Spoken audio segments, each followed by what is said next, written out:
A very good afternoon to all of you. My name is Rashmi Mandal Vijayvargya and I'm working as scientist C at NILIT Kolkata. I would be taking a session on Introduction to Crypto Wallets and MetaMask. So what are the topics that I would be covering? I would be covering what are cryptocurrency wallet and what are different wallet types, what is MetaMask, how you can set up a MetaMask and how can you use MetaMask. So first thing that we need to know is cryptocurrency. What is cryptocurrency? Cryptocurrency is your digital currency. Like if you compare it, the cryptocurrency wallet, you can compare it with your bank account. For your paper currency, you have an account in a bank, and whenever you want to send, whenever you want to withdraw, whatever transaction you need to do, you're using your bank account number, either you're going to ATM or you're physically visiting bank. Similarly, in case of transactions which are related to digital currency, you need to have a cryptocurrency wallet. And what it enables, in order to send and receive the digital currency and also to monitor the transactions that you are doing with this digital currency, you need a cryptocurrency wallet, which is nothing but a software program. And through this software program, you are able to do your transactions related to digital currency. How it is done? It is done with the help of public and private keys. So what are public and private keys? So before moving on to public and private keys, just see what is the process which is used by wallets. Suppose somebody wants to send you some cryptocurrency, say Bitcoin. So what actually he is doing? He's actually signing off ownership of the coins which are owned by him to the wallets which are owned by you. So what do you need? You need to have your private keys that validates the public key that was used by the sender for this transaction. What does this mean? It is just similar like somebody wants to send you an email, right? So the sender needs to have your email ID on that particular email ID, which is publicly known to everyone. The sender would use your email ID to send a mail to you. And if you want to open your email ID, you need to have your password when you are logging into your account. Similarly, in the case of cryptocurrency wallet, your public key is known to the sender. The sender would use your public key to send the coins or the cryptocurrency to you, and you would be using your private key to validate your public key, and you will be able to use those cryptocurrencies. Okay, so only when the public and the private key pairs match, the balance in your account will increase and the balance in the sender's account will decrease. And you can see that there is no physical exchange of any coins. It is actually the digital currency that is being circulated in the network.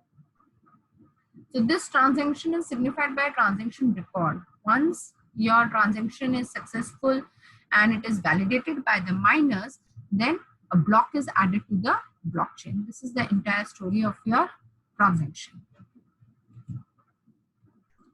So the public keys, as the name implies, it is public, and just I told you to just similar to your email ID. And for anyone on the network to send you cryptocurrency, they need to know your public key.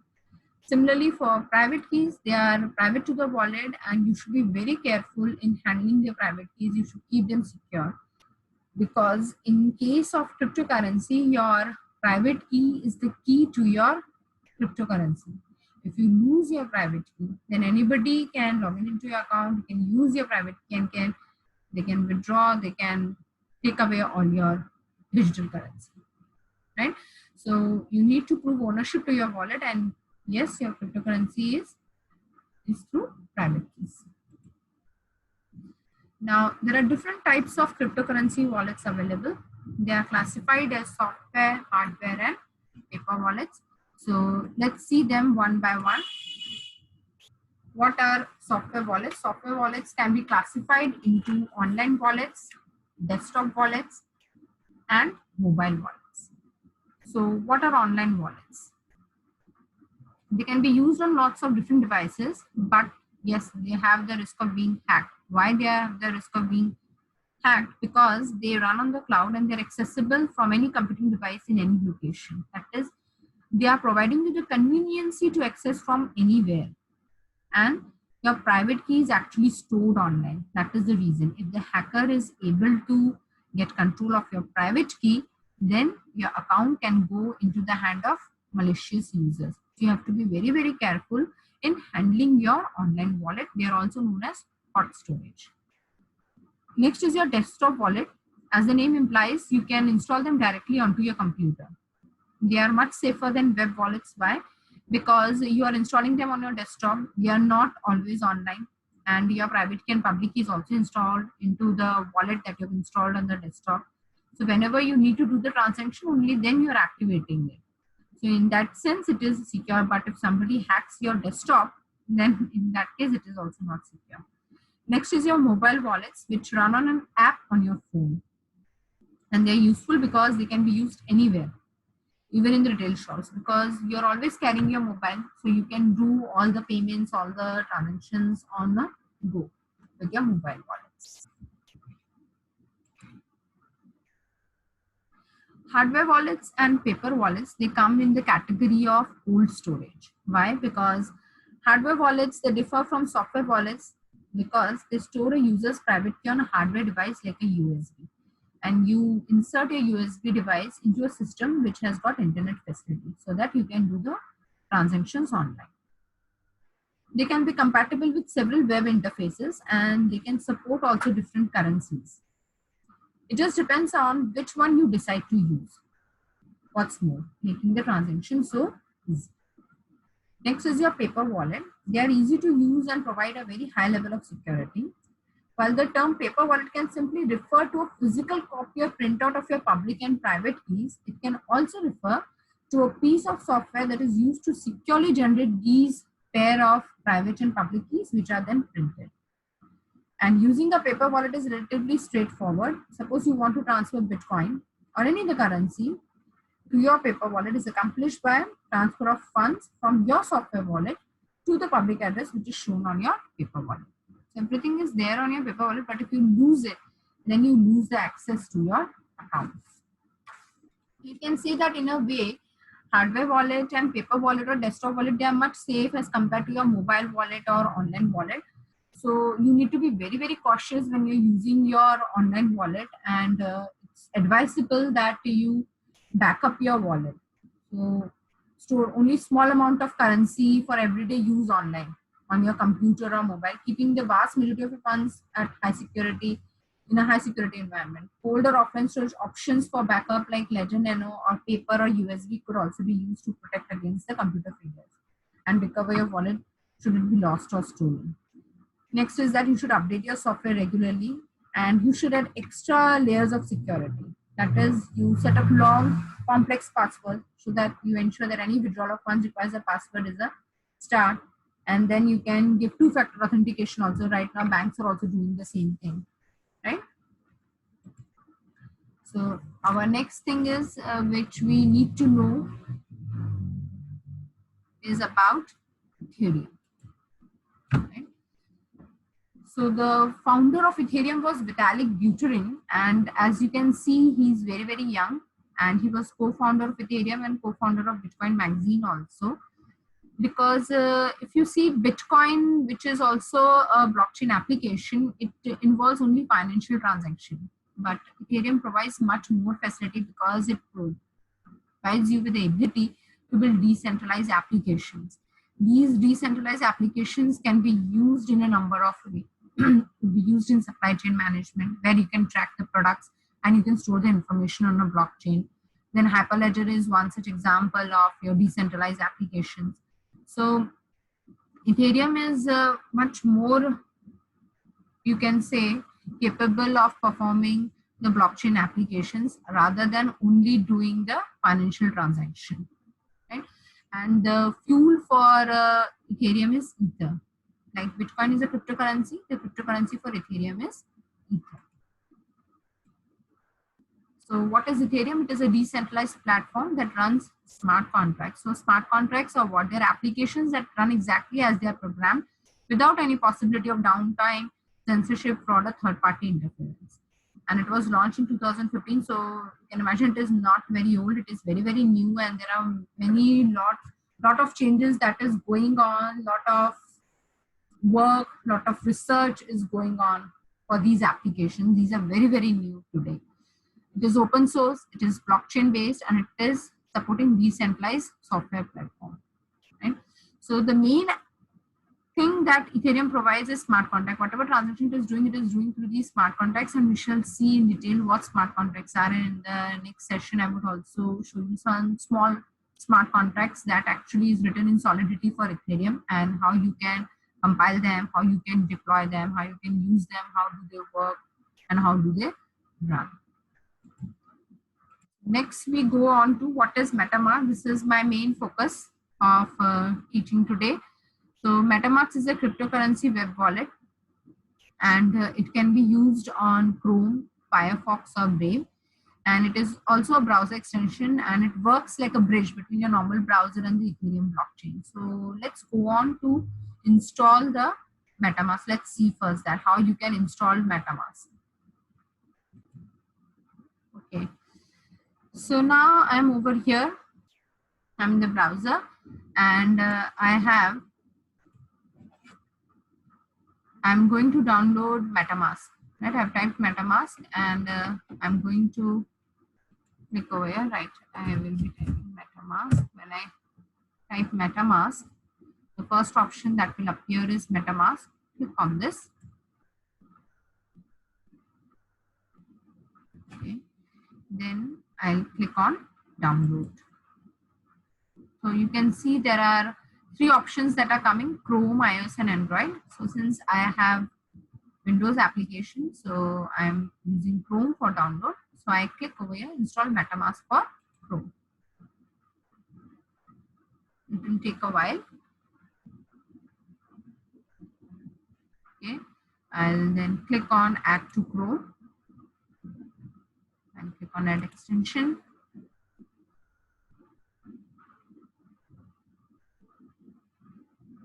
Okay, it's downloading.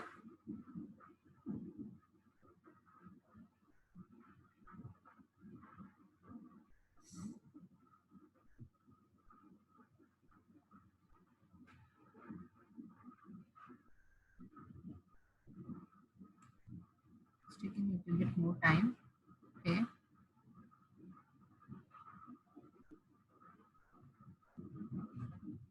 You can see this box over here. So I click on get started.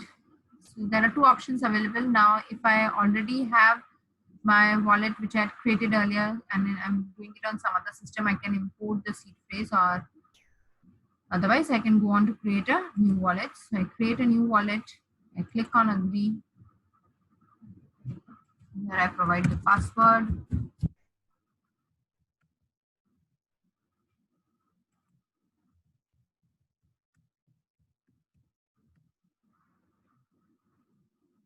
And I click on create.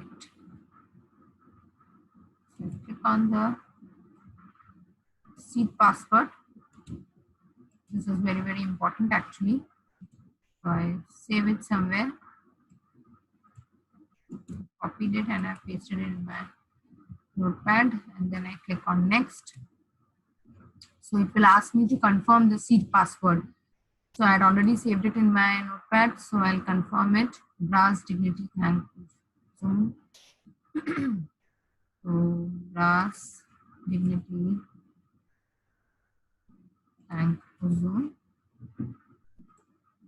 Make solution resemble chest. Make solution resemble chest. Next is wake switch to ghost phone. Wake switch to ghost phone.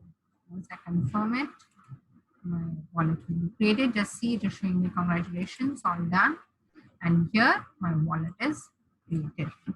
So you can see over here, you can click over here and you can see it is the main Ethereum network. This will help you to connect to the main blockchain, but we are not ready for it. So we are going to see the test networks. It is providing me 4 test networks: Ropsten, Coven, Rinkibai, and Goerli. So I would go on to the Ropsten test network, but I would prefer using Goerli test network, because Ropsten test network, sometimes when you try to transfer ethers, it creates problem. Right? So see, right now I have 0 ether, and this is my account. You can go and see the details of your account. And you can also export your private key. You can save it somewhere, and this is my account address, right? So this is account 1 over here. I just copy this and I'll try to transfer some ethers from this Ropsten test network into my account, because in order to do anything, I need some dummy ethers. Right now my account has got 0 balance. So I click on deposit. And then when this window opens, I click on get ether. So I try to request one ether from faucet. It will try to connect my account to the test ether faucet, which is your Ropsten test network. Let's see whether it allows. You see, this kind of error comes very often. So right now it will not allow me to transfer anything. So I close this, so I go on to Goali test network, right? My address remains the same.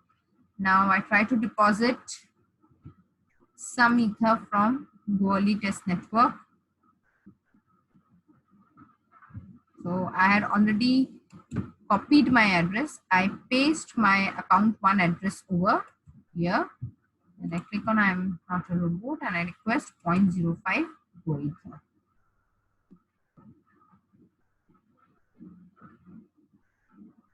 It will take a while for this transaction to be processed. It will be mined, and if it is successful, then 0.05 ether will be added to my account.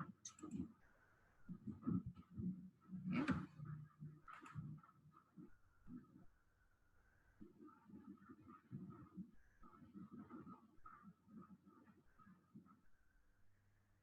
Okay, so just see over here, it has shown me success. 0.05 was successfully transferred to my this account. I click OK and I go over here and just see 0.05 ether has been transferred to my account 1. Suppose I click again deposit, because 0.05 ether is very less for me to do any transactions. So I click on deposit again. Again I click on get ether. Again I paste my address over here. Click on I'm not a robot and I request 0.05 ether. There is some internal server error. This was not done most probably. Okay, now I click on request 0.05 Go ether.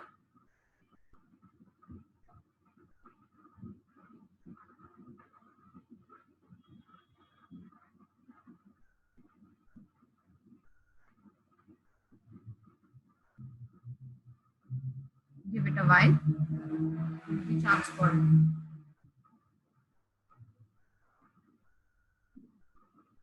It depends upon your network speed also. Okay, so it is a success. So now I should have 0.1 ether in my account. I'll go back over here in MetaMask, close this and see 0.1 ether is there in my account.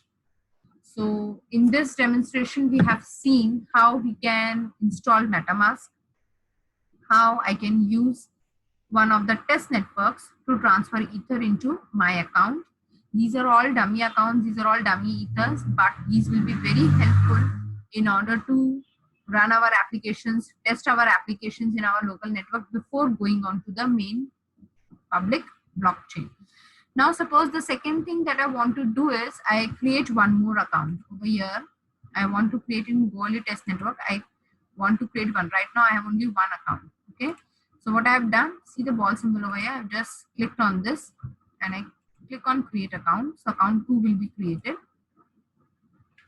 So this account 2 is also having only 0 ethers. So I could have done again deposit. I could have gone to the Goali test network from the faucet I could have requested. So, but what I would do over here is, since I have now 2 accounts, just see account 1 is having 0.1 ether and account 2 is having 0 ether. So what I would do is I would transfer some ether from account 1 to account 2. And tomorrow we shall see, we would write one smart contract to transfer from this account to this account. We would write our own code. But right now we would see the basic application. So what would I do is, I would click on send. And just I told you that whenever you want to send some cryptocurrency using your wallet, crypto wallet, you need to have the public address or the public key of the receivers. So over here, since I'm transferring between my own account, I'll click over here instead of providing any public key. So I click over here and I select account 2. And if I click on max, then my entire balance will be transferred, but I would not do that. I would write 0.05 ethers I want to transfer, and I've also set the average gas fee that would be required. Then I click next. Okay. So just see over here, in order to transfer 0.05 ethers, the gas fee that I need to give is 0.0084. Okay, so I click on confirm, and this would take some time, this transaction.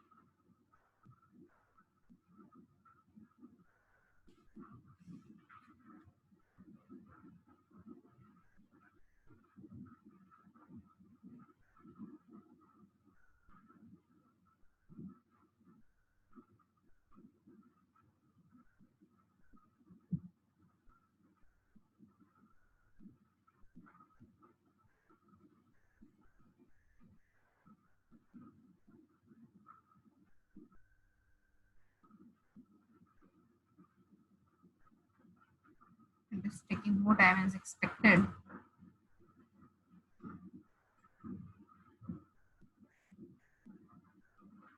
Okay, so it is confirmed.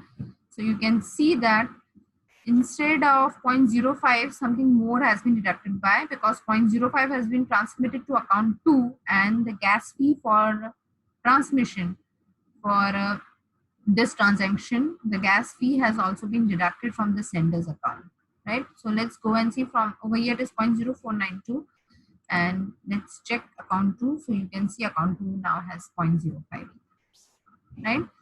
And if you go on over here in account 1, you can see these transactions. You can also view it on Etherscan. Click over here on this. In Etherscan, you can see what was the sender, who was the sender, who was the receiver, how much gas fee was charged, and so on.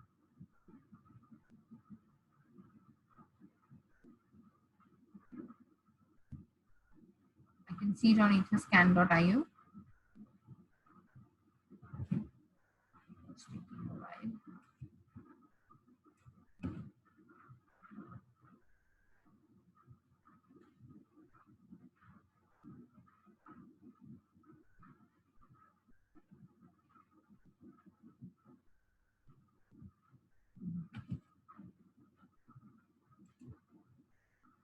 Okay, just see over here.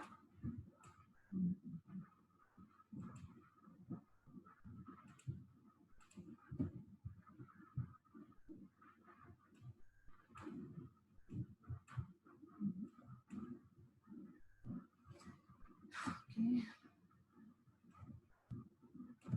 See over here. This is the transaction hash.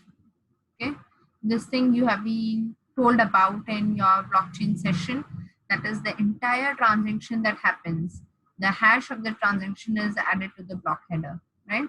So the status over here is success. This is the block number, and I have received 4 block confirmations since it was mined. The more confirmations I receive, more is the chances of my block being validated fair enough to stay in the blockchain, right?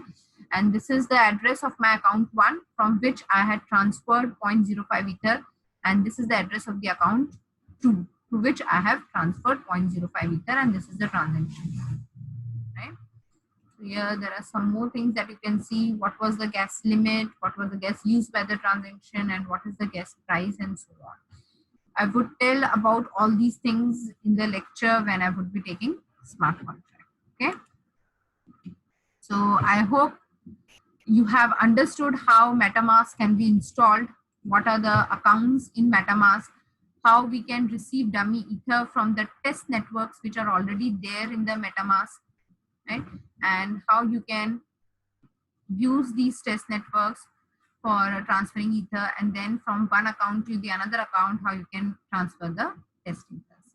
So hope to see you in the next lecture. Bye.